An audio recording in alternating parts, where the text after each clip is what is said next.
क्या आपने कभी ऐसी जगह देखी है जहां पहुंचकर आपको सच में लगने लगे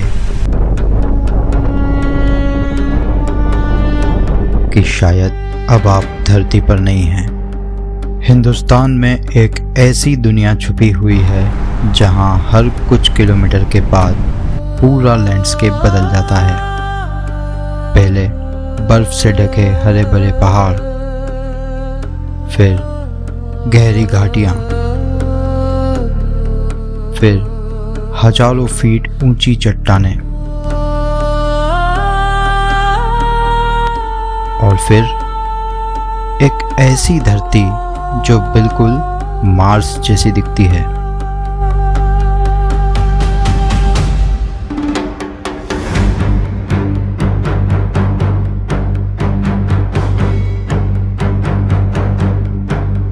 यहीं से शुरू होती है कोल्ड डेजर्ट की असली दुनिया, जहां स्पीति रिवर पूरे सफर आपका साथ देती है, जहां एशिया की सबसे खतरनाक सड़कों में से एक आपका इंतजार करती है, जहां 500 साल पुरानी एक मम्मी आज भी इतिहास की गवाही देती है, और जहां मोबाइल भी कभी कभी भारत नहीं बल्कि चीन का नेटवर्क पकड़ लेता है। ये एक ऐसी जर्नी है जो आपको भारत के सबसे रहस्यमयी, सबसे रॉ और सबसे खूबसूरत लैंडस्केप्स के बीच ले जाएगी। तो तैयार हो जाइए धरती छोड़कर मार्स जैसी दुनिया में कदम रखने के लिए। Welcome to Spiti valley.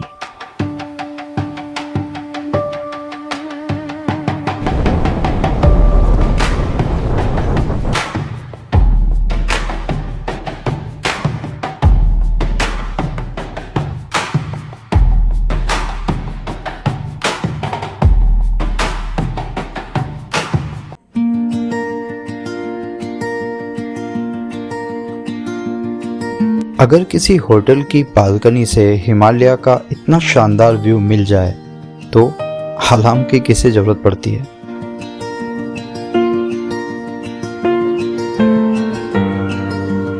Reckong Peo Kinnaur district का हेडक्वार्टर है और सी लेवल से लगभग 2290 मीटर की ऊंचाई पर बसा हुआ है।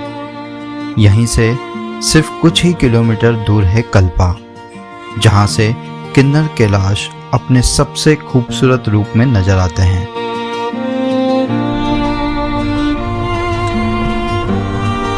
रिकांगपिओ से कल्पा का सफर सिर्फ कुछ ही किलोमीटर का है, लेकिन यकीन मानिए डिस्टेंस उतना छोटा होते हुए भी हर मोड़ पर पोस्टकार्ड जैसे व्यूज मिलते हैं।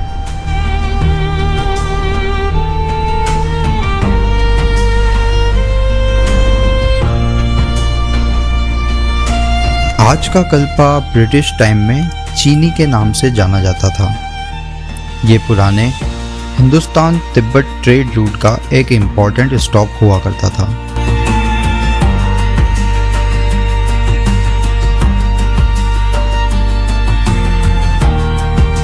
जहां से व्यापार तिब्बत तक होता था। कल्पा की ये ठंडी सी सुबह शायद हमारी लाइफ की सबसे खूबसूरत सुबह में से एक थी। हम सबसे पहले नारायण नागिनी टेंपल पहुंचे।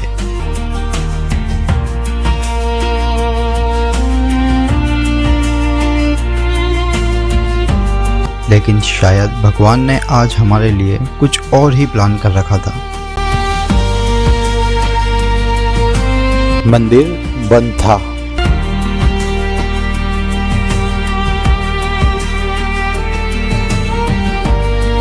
लेकिन उसके बिल्कुल पास एक अलग ही दुनिया बसी हुई थी। ये बुद्धिस्ट मॉनेस्ट्री, जहां शोर नहीं सिर्फ सुकून सुनाई देता है।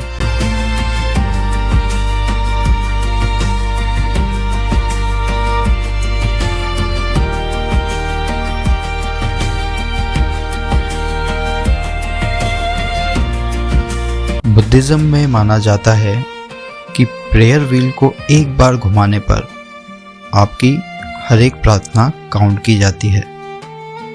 हर एक व्हील का घूमना एक प्रार्थना के बराबर होता है।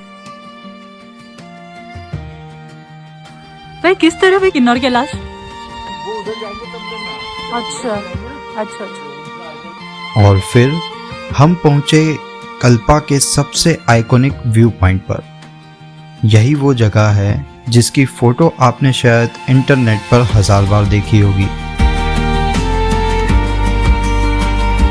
लेकिन कैमरा कभी उस एहसास को कैप्चर कर ही नहीं सकता जो यहाँ खड़े होकर महसूस होता है। और अगर आज की तरह वेदर साफ हो तो यहीं से किन्नर कैलाश का पवित्र शिवलिंग भी नजर आता है। कल्पा के सुकून को पीछे छोड़ते हुए हम बढ़ रहे थे एक ऐसी जगह की तरफ जिसका नाम ही काफी है किसी के भी रोंगटे खड़े करने के लिए, दी सुसाइड पॉइंट।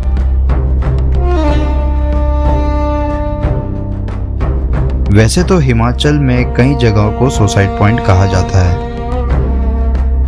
लेकिन कल्पा वाला सुसाइड पॉइंट अपनी गहरी खाई और ब्रीथ टेकिंग व्यूज के लिए सबसे मशहूर है। सुसाइड पॉइंट के बाद अब धीरे धीरे रोड अपना कैरेक्टर बदलने लगता है। हरियाली कम होने लगती है, पहाड़ों के रंग भी बदलने लगते हैं और हवा में एक अजीब सा सुकून घुलने लगता है। दरअसल कल्पा के बाद आप एक्चुअली उस रोड पर आ चुके होते हो जो आपने स्पीति की हर रील और हर वीडियो में देखी होगी।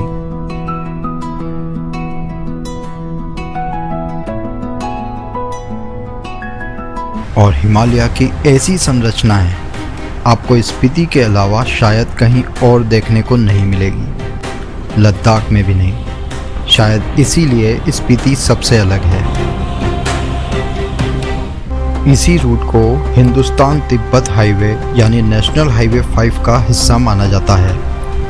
ब्रिटिश एरा में इसी रूट के थ्रू भारत और तिब्बत के बीच नमक, ऊन और कई तरह के सामान का व्यापार हुआ करता था। कल्पा से खाप संगम जाते वक्त बीच में सिर्फ एक ही विलेज पड़ता है जहां थोड़ी बहुत आबादी देखने को मिलती है, और ये है पू। काजा से पहले सिर्फ यहीं एक पेट्रोल पंप है। इसके बाद अगला पेट्रोल पंप सीधे काजा में मिलता है और उसके बाद मनाली में, और उसके बाद ये वैली और भी ज्यादा रॉ होने लगती है। अब यहाँ पेड़ ढूंढने से भी नहीं दिखते,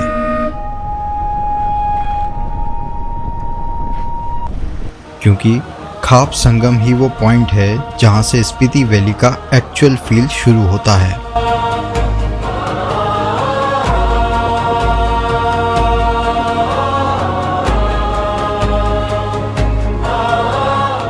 यहीं स्पीति और सतलज रिवर का संगम होता है।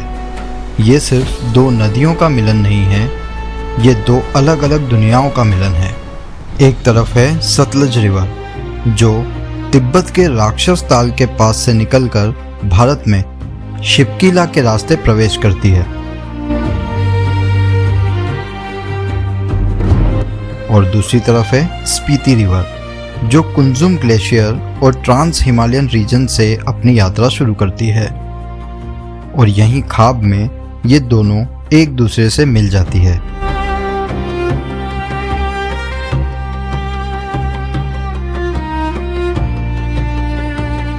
खाप संगम की इस डीप वैली में नदियों की ठंडक और यहाँ के व्यूज इतने मेस्मराइजिंग है कि आपका 1 घंटा कब बीत जाएगा आपको पता भी नहीं चलेगा।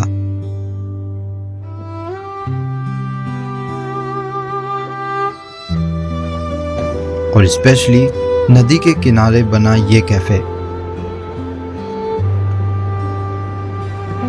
जहां से इस पूरे संगम का पैनोरामिक व्यू देखने को मिलता है।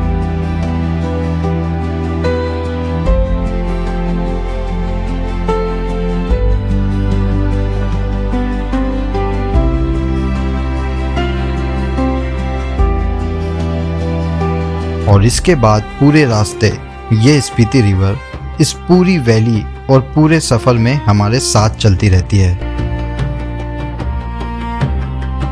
अब यहाँ से एक्सट्रीम चैप्टर शुरू होता है। इसके आगे हर चीज एक्सट्रीम है।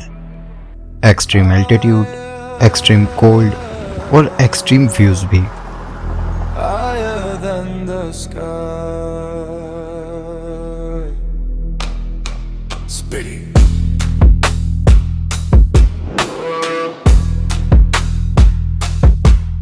Yeah.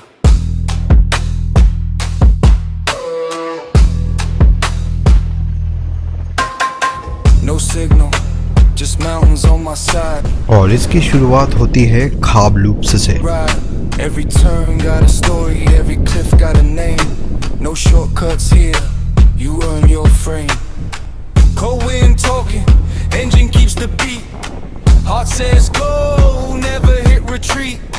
No city lights, only stars alive. Out here you don't survive, you feel alive. Higher than the sky, never asking why. Every hairpin turn से भरी ये रोड आपको एकदम से हायर हिमालयाज की तरफ ले जाती हैं। more turn, I'm losing more control. Higher. कुछ ही किलोमीटर्स में ये रोड 100 मीटर की एलिवेशन गेन करती है।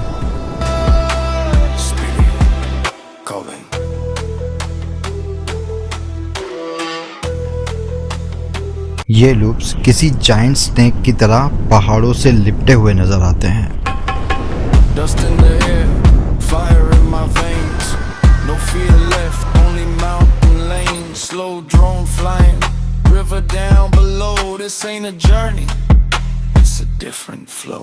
Higher than the sky, this road never dies. The life I'm on, forever in my eyes.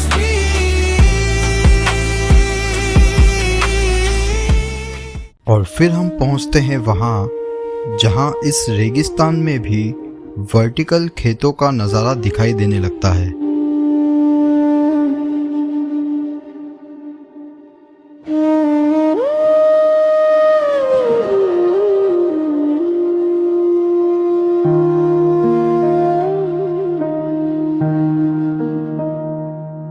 और उनके बिल्कुल ऊपर पहाड़ की चोटी पर एक अलग ही दुनिया नजर आती है जो यहाँ के लोगों ने बसाई हुई है।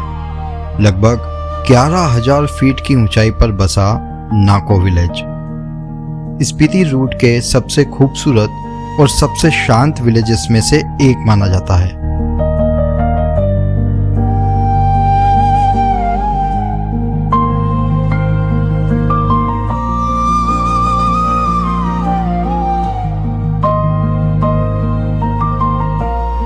गाड़ी यहीं पार्किंग में रुकती है और असली मजा शुरू होता है पैदल, क्योंकि नाको को समझना है तो उसकी गलियों में चलना जरूरी है।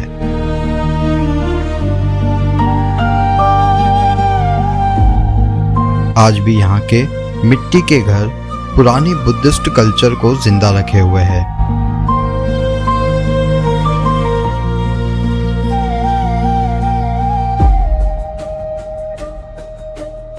ये देखने में एक सामान्य गांव की तरह ही लगता है, लेकिन मैं ये जानकर हैरान था कि लोग यहाँ साल भर रहते हैं। जब यहाँ टेम्परेचर -20 डिग्री सेंटीग्रेड तक चला जाता है तब भी।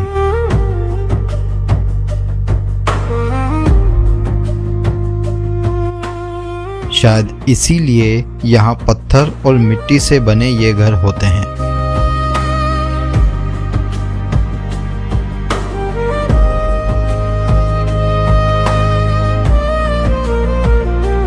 और फिर आता है नाको का सबसे बड़ा attraction point, Nako lake.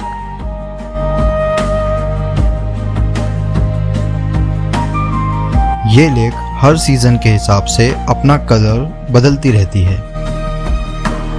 And believe me, पूरे गांव में चलकर यहाँ तक आने के बाद ये जगह आपको एक अलग ही सुकून देती है।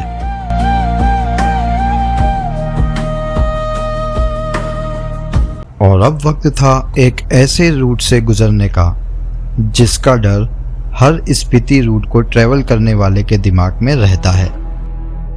मलिंग नाला। ये स्पीति का वो पैच है जो अक्सर आपको आगे गुजरने से रोक देता है। वजह ह्यूज लैंडस्लाइड्स जो इस रोड को बार बार पूरी तरह तबाह कर देते हैं।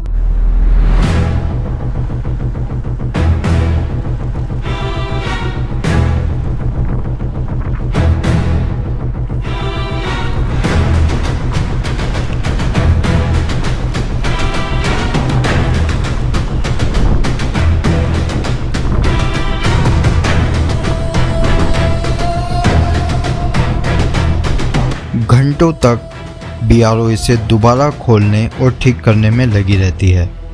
कभी कभी ये रुकावट 1 से 2 दिन तक की भी चली जाती है।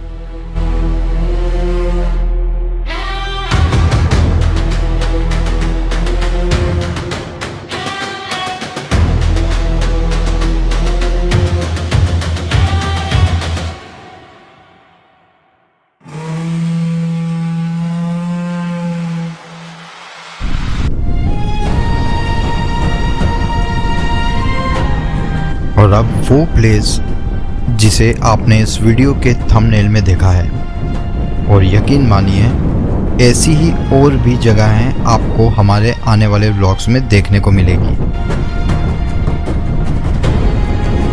ये है चंगो।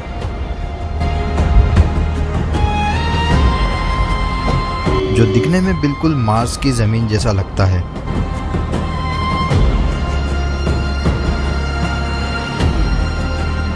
हजारों साल पहले जहां हमारी गाड़ी चल रही है, यहाँ टेथिस सागर हुआ करता था। लेकिन आज भी ये अजीबोगरीब आकृतियाँ उस प्राचीन समुद्र के वजूद की कहानी बयां करती है और हम सबके लिए एक ऐसा रहस्य छोड़ जाती है जो आज भी हिमालय की चट्टानों में जिंदा है।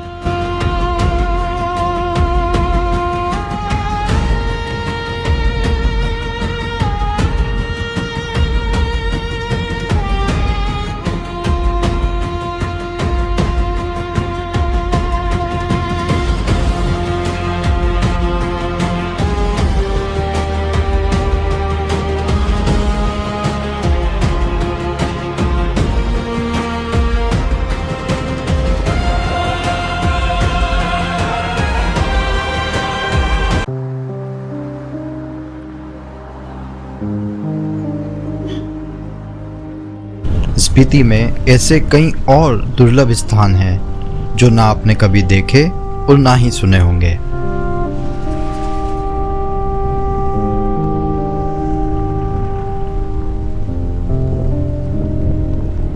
जितना दुर्लभ ये जगह है उतना ही दुर्लभ ये रास्ता है।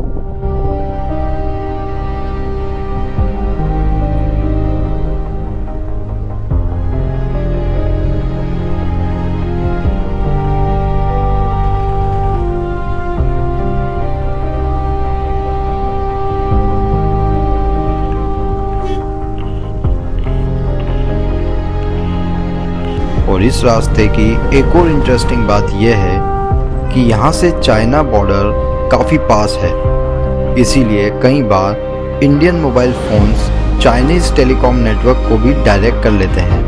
ये मेरी अभी वॉच में आईफोन में 5:12 दिखा रहा है, ये देखिए। और एक्चुअल में ये टाइम है चाइना का, और ये जो टाइम है ये इंडिया का टाइम दिखा रहा है जो कि 2:45 है। ये ग्यू मोनेस्ट्री जो है चाइना के बिल्कुल पास में। ग्यू मोनेस्ट्री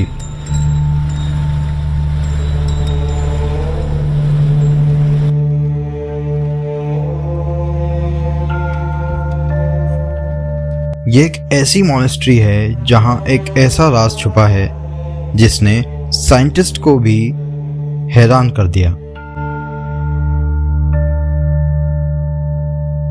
इस मोनेस्ट्री में सुरक्षित रखी गई है लामा सांगा टेंजिन की लगभग 500 साल पुरानी नेचुरल प्रिजर्व्ड ममी।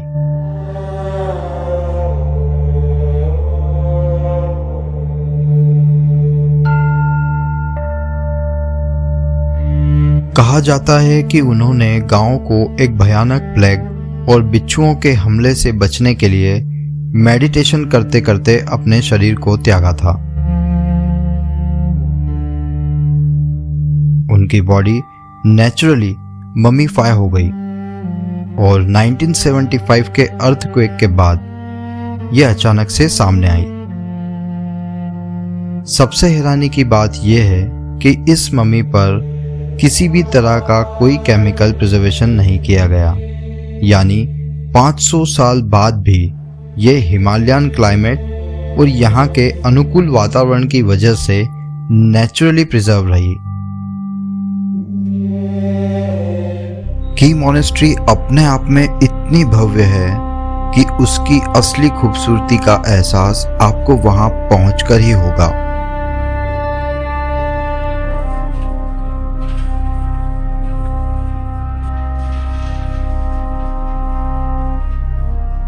और सिर्फ मॉनेस्ट्री ही नहीं, उसके आसपास का पूरा लैंडस्केप भी उसकी भव्यता को और भी खूबसूरत बना देता है। चारों तरफ ड्राई पहाड़ों के बीच ये मॉनेस्ट्री किसी अजूबे से कम नहीं लगती। और यकीन मानिए, इसे देखकर जो सुकून मिलता है उसे शब्दों में बयां करना मुश्किल है।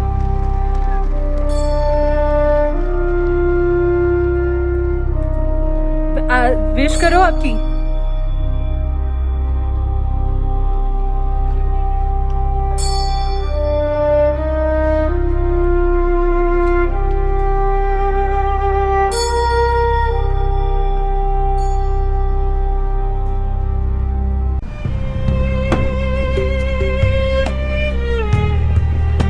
ग्यू मॉनेस्ट्री के बाद अब हम निकल रहे थे अपने आज के नाइट हॉल्ट ताबो की तरफ, और ये रास्ता अब तक देखे गए सभी रास्तों में सबसे ज़्यादा खतरनाक था। यहाँ रोड कई जगहों पर कमज़ोर और कच्ची थी, और ऊपर से भरभराते पहाड़ जहाँ से कभी भी पत्थर गिर सकते थे। दूसरी तरफ स्पीति रिवर पूरी रफ्तार से बह रही थी। ये पूरा स्ट्रेच आज के पूरे सफ़र का सबसे रॉ और एडवेंचरस हिस्सा था।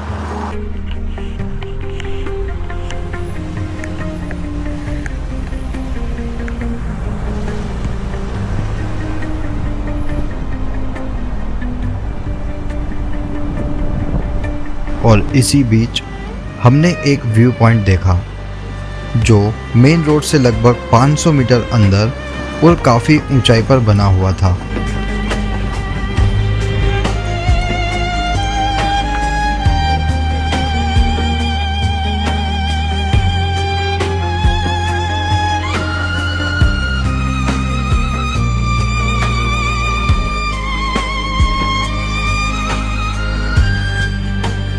लेकिन सच मानिए, ताबो की एंट्री से पहले बना ये मेडिसिन बुद्धा का स्टैच्यू आपको एक अलग दुनिया में ले जाता है।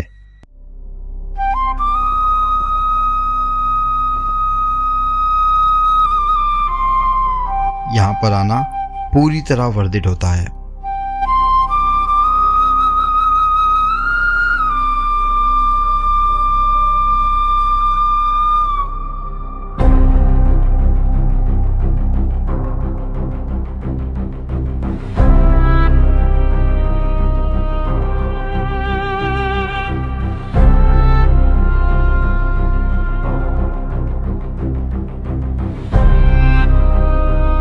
तो बने रहिए हमारे साथ। मैं हूं सुमित और आप देख रहे थे म्यूजिकल लेंस ट्रैवल।